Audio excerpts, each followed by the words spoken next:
Distraction has existed long before the digital age. While today's world bombards us with notifications and instant gratification, the core issue lies deeper than the presence of technology. Distraction is not merely about losing focus, it's about losing orientation. When a person lacks clarity of values, every new stimulus becomes a detour. The mind doesn't wander aimlessly unless it lacks a clear destination. Without purpose, distraction thrives. The heart of distraction is a conflict of priorities. You say you want to grow, to focus, to be better. Yet the moment discomfort enters, you shift toward ease. This is not a technological failure. This is a moral failure. Because the real challenge is not external noise, but internal chaos. You have not yet told yourself the truth about what matters most. And in the absence of that truth, everything looks urgent. Even if it's meaningless, modern distractions are more seductive because they are personalized. The algorithms know your weaknesses better than you do. But even in ancient times, people found ways to run from themselves. Through gossip, through indulgence, through idle entertainment. The mechanism has evolved, but the avoidance is the same. Distraction is the path of least resistance, chosen again and again by a self that refuses to confront its own contradictions. When you treat distraction like a problem of environment, you miss the point. You can move to the mountains, turn off your phone, cancel social media, and still be distracted, because the real battle is between what is urgent and what is important.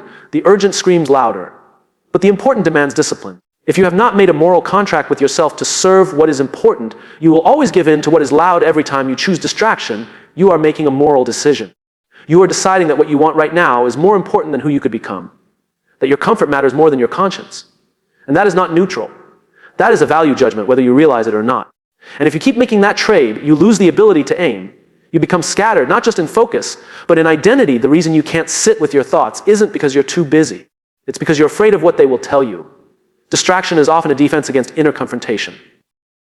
Silence is brutal when you haven't structured your life around truth. The distracted mind isn't just noisy, it's avoiding something. And until you face what you're avoiding, you will keep looking for new ways to run.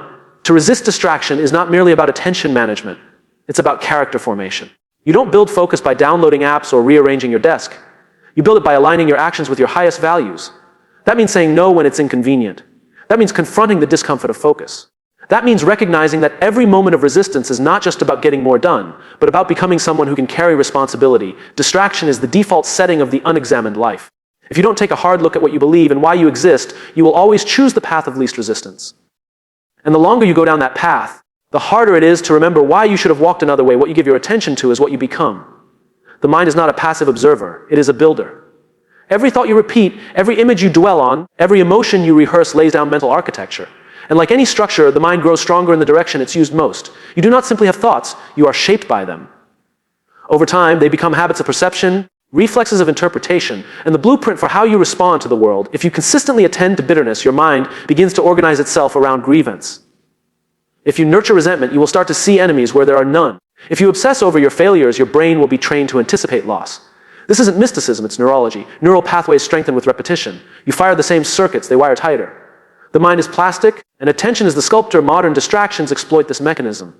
Social media, sensational news, and digital noise compete for your attention, not just because they want your time, but because they want to mold your mental identity. If you give them hours each day, you begin to mirror their chaos. Your thinking fragments, your focus deteriorates, your emotional baseline becomes erratic. You are being shaped, not just entertained. On the other hand, if you attend to discipline, the mind begins to expect structure. If you sit with truth daily, your thinking learns to recognize deception. If you meditate on gratitude, your emotions begin to anchor in stability. The patterns of thought you feed become the traits of personality you express. What you stare at long enough, you begin to absorb. What you tolerate in your mind becomes the standard of your being. This is why people who regularly consume negativity, gossip, or despair tend to carry those traits in their posture, language, and relationships. It's not a coincidence, it's a consequence. The mind is like soil. What you plant and water grows. If you don't like the fruit, examine the seed. Trace the habit of thought back to the habit of attention, and you'll discover the root. There is no neutrality in mental focus. You're either cultivating strength or feeding weakness. You're either orienting toward meaning or drifting into confusion. Even in what feels like passive entertainment or casual scrolling, your attention is being directed and your mind is being trained. The person you are tomorrow is being rehearsed today in the patterns you choose to repeat. It's not enough to think good thoughts occasionally. What matters is what dominates, what preoccupies you, what echoes in your head at night and greets you in the morning. This dominant thought becomes the lens through which you experience reality. You can't pretend to live in truth if your attention is immersed in falsehood. You can't cultivate hope if your thoughts are saturated with despair. To master your mind, you must master your attention. You must guard it with the vigilance of someone protecting their future, because that is exactly what you are doing. You are not merely thinking, you are training. You are not just consuming information, you are creating identity. And what you attend to consistently is what you will inevitably become in an age where information is endlessly available. The paradox is that meaning becomes increasingly elusive. We are drowning in data, headlines, commentary, and opinion, yet starving for clarity. This is not simply an issue of volume, but of orientation. When you are bombarded with 10,000 stimuli a day, the brain can no longer distinguish the essential from the trivial. It loses its hierarchy. And when everything feels urgent, nothing truly is. The human mind is not designed to process infinite streams of novelty. There's a reason stories, rituals, and traditions shape civilization. They filtered reality into understandable patterns. But when those patterns are shattered by relentless updates and superficial content, the consequence is fragmentation. Your attention splinters, your emotions spike and crash, and most dangerously, your internal compass, the one that points toward meaning, begins to malfunction. Meaning requires depth, but depth requires time, focus, and sustained contemplation. None of these survive in an environment that rewards speed and reaction over reflection. You might learn something new every hour, but if you never integrate it into your worldview, it becomes intellectual noise. It doesn't build anything. It doesn't change you. It distracts you from the harder task of becoming coherent. The cost of this saturation is that people begin to confuse stimulation with significance. Just because a piece of information triggers you doesn't mean it has value. Emotional reaction is not equivalent to moral insight, but when you live in a digital ecosystem that rewards outrage, confusion becomes a commodity. And when confusion is monetized, truth is devalued. There is also the illusion of knowing. When someone consumes endless facts without anchoring them in a larger framework, they mistake trivia for wisdom. But wisdom is not the accumulation of detail. It is the integration of understanding. It is knowing what matters and why. It is being able to discern what to ignore and what to pursue. Without that, knowledge becomes a burden rather than a guide. People overwhelmed by too much information begin to doubt themselves. The flood of conflicting opinions, contradictory studies, and constant updates creates a kind of paralysis. You no longer trust your instincts because every viewpoint has a counterpoint. You fear being wrong more than you desire to be right. So you retreat into passive consumption, hoping that more input will solve the disorientation it caused in the first place. This erosion of meaning affects not only individuals, but cultures. A society that loses its ability to prioritize truth over novelty begins to rot from within. Principles become preferences. Convictions become performances. And moral clarity is replaced by performative outrage. People stop asking what is right and start asking what is trending. And in that shift, the foundation of meaning begins to crack. To restore meaning, you must reclaim focus. You must curate your mind like a sacred space, not a public square. What you allow into your consciousness should be filtered with intent, not consumed by default. Because when information is endless, the ability to focus on what matters becomes not only a mental skill, but a moral act. Discipline is not simply a tool to get more done. It is the prerequisite for owning your own mind. In a world designed to hijack your attention at every turn, discipline becomes the gatekeeper of sanity. Without it, your cognitive sovereignty, your ability to direct your thoughts, emotions, and choices, falls under the control of whatever stimulus screams loudest. Discipline is not restriction. It is self-governance. It is what allows you to determine what deserves your focus and what does not. A disciplined mind is not reactive, it is reflective. It does not surrender itself to every passing irritation or seductive distraction. Instead, it waits, assesses, and chooses. This space between impulse and action is where true freedom resides. And that space is built with discipline. Without the internal structure to delay gratification, to pause before reacting, to hold a principle above a craving, you are not free. You are enslaved to impulse masquerading as desire. Modern society often mistakes freedom for indulgence. But indulgence without boundaries leads to mental fragmentation and emotional chaos. Discipline is what integrates your higher values into daily practice. It is the mechanism through which intentions become action and aspirations become reality. Without discipline, even the noblest goals rot into frustration and self-deception. A man without discipline may dream of truth, but he will serve lies the moment comfort tempts him. Cognitive sovereignty demands consistency. You cannot build a mind capable of deep thought and moral clarity if you allow it to be ruled by novelty. Discipline means choosing to read a book instead of scrolling a feed, to finish a thought instead of jumping to the next distraction. This may sound simple, but it is an act of rebellion against a world designed to keep you docile and divided. Every time you choose to control your focus, you reclaim a piece of your soul. The disciplined individual understands that the mind is not neutral. It bends toward entropy like everything else in the universe. Left unchecked, it becomes lazy, self-justifying, and deluded. Discipline is the act of daily resistance against that decay. It is the quiet resolve to think clearly when confusion is profitable, to act with integrity when deception is easier, to stay awake when the culture lulls you to sleep. There is also a humility in discipline. You recognize that your instincts alone are not always trustworthy, that your emotions, while valid, are not infallible guides. Discipline allows you to test your impulses against your principles. It forces a reckoning between who you are and who you claim to be. That friction, uncomfortable as it is where growth happens. It is the crucible of maturity. In the absence of discipline, external forces rush in to govern your life. Algorithms decide what you see, appetites dictate what you consume, and peer pressure determines what you believe. But when discipline is present, you regain the power to say no, to yourself, to the world, to the lies that promise ease in exchange for your autonomy. Discipline is the act of setting your own terms for reality.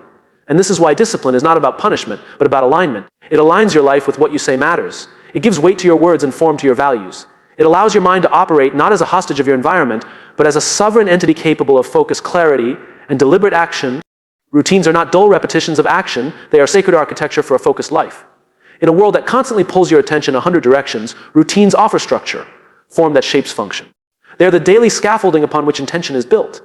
Without routine, your time is fragmented, your energy scattered, and your mind vulnerable to whatever noise enters first. With routine, you reclaim territory in the battlefield of distraction. The sacredness of routine lies in its ability to make the important automatic. You should not need to negotiate with yourself every morning about whether or not to engage in habits that sustain your mind, body, and soul.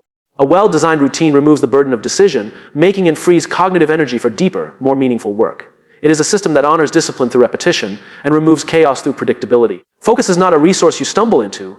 It must be cultivated, protected, and reinforced through consistent practice. Routines are the foundation of this cultivation. They signal to your nervous system that it is time to shift gears, to rise, to think, to move, to rest. That rhythm wires your body and mind for intentional living. Every predictable action you take reinforces your agency. Every moment of structure is an act of rebellion against disorder. Routines also provide the psychological safety necessary for deeper engagement. When you know where your time is going, when your body expects certain behaviors at certain times, your mind can dig deeper into tasks without scanning for threats or wasting energy on uncertainty. This is not rigidity, it is stability. And from stability emerges the space to be creative, thoughtful, and awake. Sacred routines are not mindless. They are chosen deliberate and value-driven. If you create them out of mere comfort or convenience, they will numb you. But if you build them to support clarity, strength, and purpose, they become a sanctuary. They become the invisible framework that holds your higher self in place when your lower impulses whisper temptations. They remind you who you are when the world tries to make you forget. There is a spiritual dimension to routine when it is infused with meaning. The morning walk is not just exercise, it is an act of reverence for your health. The quiet hour of reading is not just education, it is a refusal to be mentally colonized. The consistent mealtime is not just sustenance, it is an affirmation of rhythm in a disordered culture. Routines are rituals, and rituals shape identity. What most people fail to understand is that freedom is not found in the absence of structure. It is found in the mastery of it. Routine is not the enemy of spontaneity, it is what makes meaningful spontaneity possible. Without the foundation of routine, spontaneity devolves into distraction. But with routine in place, unplanned moments can emerge from a strong, focused center rather than derail your trajectory entirely. The mistake many make in later life is abandoning routines when energy declines, assuming that slowing down means structure is no longer needed. In truth, that's when it becomes more vital. The body may slow, but the mind remains a battlefield, and only routines, those sacred, often invisible commitments to discipline, can keep the mind sharp, the spirit aligned, and the life purposeful amid the entropy that aging brings. Most people do not think, they react. This is not a condemnation, but a sober observation of human behavior conditioned by speed, habit, and avoidance. Thinking requires time, effort, discomfort. It forces you to pause, to wrestle with uncertainty, to question the automatic assumptions your brain so easily serves up. Reaction is effortless. It bypasses the frontal cortex and dives straight into pre-programmed scripts of emotion and impulse. Thinking demands a confrontation with complexity. Reacting seeks escape from it. The average person responds to a stimulus not with deliberation, but with a cascade of emotionally charged responses rooted in unresolved wounds, tribal loyalty, or social conditioning. They feel threatened, so they lash out. They hear a dissenting view, so they double down. They face ambiguity, so they cling to simplicity. This isn't thinking, it's defense. And it's astonishing how many decisions, opinions, and actions in the world are born from that fragile impulse to protect the ego rather than understand reality. Thinking, real thinking, demands separation from the mob. It means being willing to stand alone in your conclusions, knowing full well you might be wrong, but at least having arrived there through your own process. Most people don't do this because they crave approval. They want to be aligned with their tribe, whether that tribe is political, religious, or familial. So they outsource their cognition to the consensus. But consensus is often cowardice dressed up in community. To think is to disrupt. It disrupts your own laziness. It disrupts inherited patterns. It disrupts social narratives. And this disruption is painful. That's why it's so rare. People would rather hold a comforting lie than endure the agony of reconstructing their worldview. Thinking requires you to kill parts of yourself. Ideas you once loved, identities you once wore. And in that sense, thinking is not just intellectual, it is moral. It is a willingness to be reborn in truth rather than die in the comfort of reaction. One of the signs that someone is thinking rather than reacting is the use of silence. The thinker pauses, they reflect before speaking. They ask questions not to trap, but to understand. Their speech is deliberate, weighted. The reactor, by contrast, is noisy, certain, performative. They're not looking for truth, they're looking for validation. They speak not to learn, but to dominate. The volume of their words compensates for the shallowness of their thought. We live in an age that rewards reaction. The algorithm favors outrage. The media rewards immediacy. Social platforms elevate those who emote quickly and viciously. But thinking is not fast, it's slow. It lags behind the frenzy and often arrives too late to go viral. But its impact is deeper, more transformative. While reaction sets fires, thinking rebuilds the foundations beneath the ash. While reaction creates noise, thinking creates meaning. To be a thinker in a reactive world is a radical act. It means you must create mental space. Spaces where no phone buzzes, no headline screams, no crowd applauds. It means practicing stillness, attentiveness, and restraint. It means being willing to appear uncertain while others are loudly wrong. It means cultivating an inner world strong enough to question your own certainties and admit when you were seduced by reaction yourself. If you want to know who is really thinking, watch how they handle disagreement. The reactive person attacks, defends, retreats, or ridicules. The thinker listens, probes, integrates, and evolves. They are not ashamed to revise. They are not afraid to say, I don't know. They are not beholden to ego because truth, not self-protection, is their aim. And in a culture addicted to reaction, the rare individual who actually thinks becomes a light not because they're loud, but because they illuminate what others are too afraid to see. Your identity is not merely a collection of the things you embrace. It is forged, clarified, and revealed by the things you refuse. Every no is a boundary that defines the shape of your character. It tells the world, and more importantly, it tells you who you are not willing to become.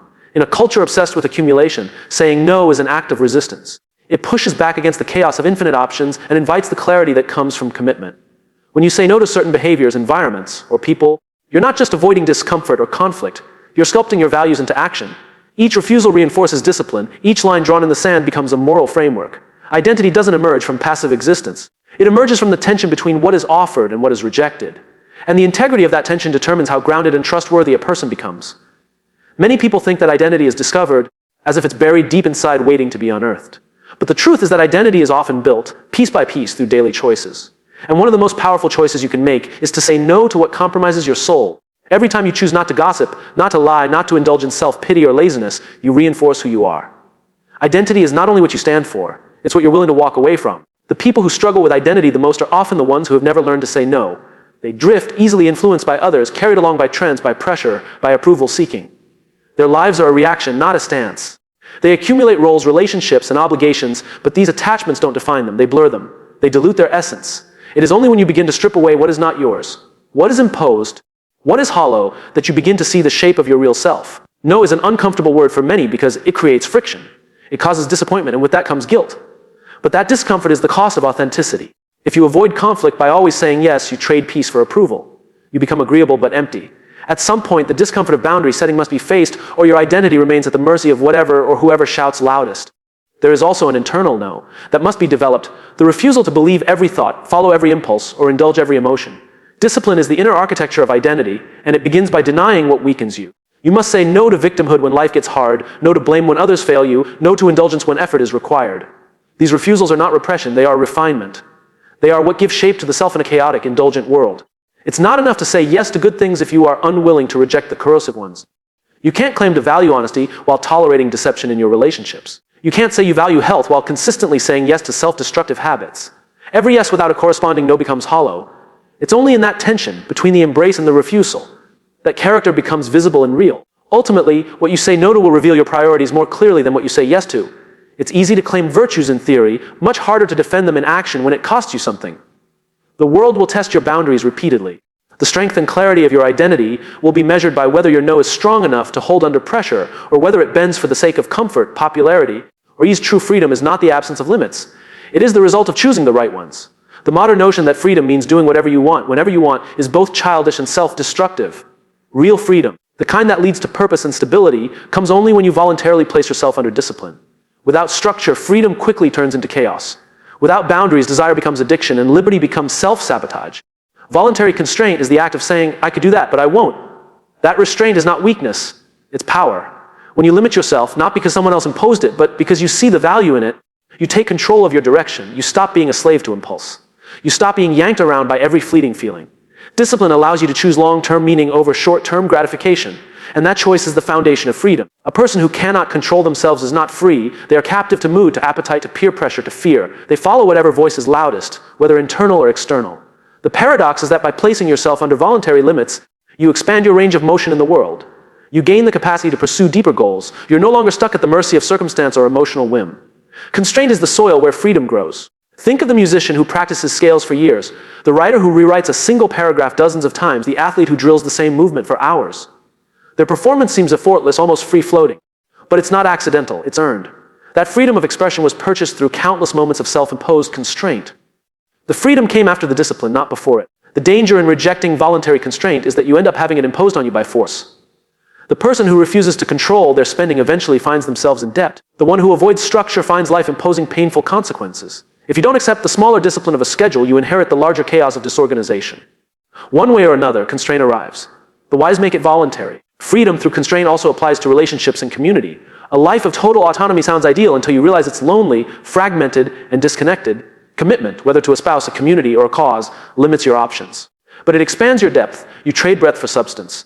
You sacrifice some freedom of choice to gain a freedom of meaning. The immature chase unlimited options. The mature choose responsibility.